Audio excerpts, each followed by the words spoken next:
Hello and welcome to This Week in Rugby League, and a lot happened. So Wednesday night, obviously, Queensland demolished New South Wales and have put them in absolute turmoil, and there's been a lot of flow-on effect from that, with Billy Slater having mantras and I can because we are making Queensland become absolute gods again. And the fact that, as the great Rugby League guru said, the fact that Billy Slater might be a better coach than he was a fullback for Queensland, ridiculous stuff. But what has been is that Freddie Fittler's pretty much lost his job, and that has just caused New South Wales to go to absolute meltdown, with Anthony Mundine now putting his hand up for the job. And if he gets the New South Wales gig, God help us. But not only that, it created some other flow-on effects, with the Gold Coast Titans pulling their finger out finally and saying, you know what, let's have a crack at actually doing something in this comp, because they've gone and sacked Justin Holbrook out of the absolute blue and signed Desi Hasler, probably because they were a bit scared that he's going to get the New South Wales job. But hey, at least the Titans actually look like they care now. Des Hasler on the Titans, it sort of makes sense. Like, he's the only place else in Australia that Des Hasler would fit in. Like, obviously you got Manly,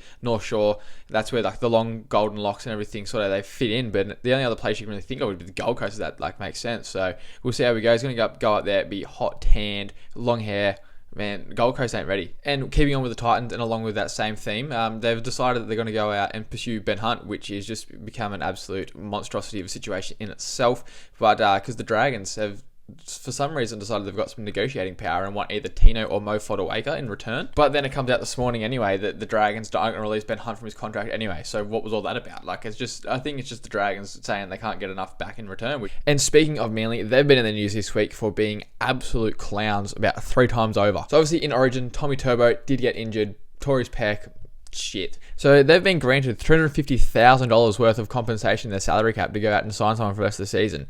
And there's a guy in New Zealand who just finished up his rugby season, didn't get picked for the All Blacks, and is coming to Rugby League next year that you could probably pick up, Roger Tuivasa-Sheck. Be a good idea, wouldn't it? Apparently not, according to Andrew Seibold.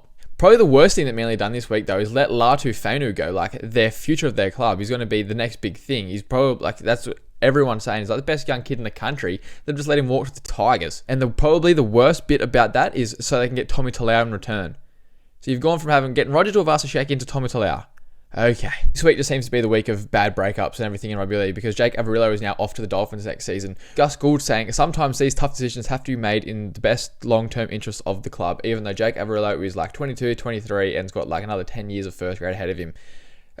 Make that make sense. And then finally, Christian Welch has decided to make Storm vs Knights in round 21 actually worth watching after he said these comments. How did the Knights not win? Huh? Knights. Yeah, Panthers didn't have anyone.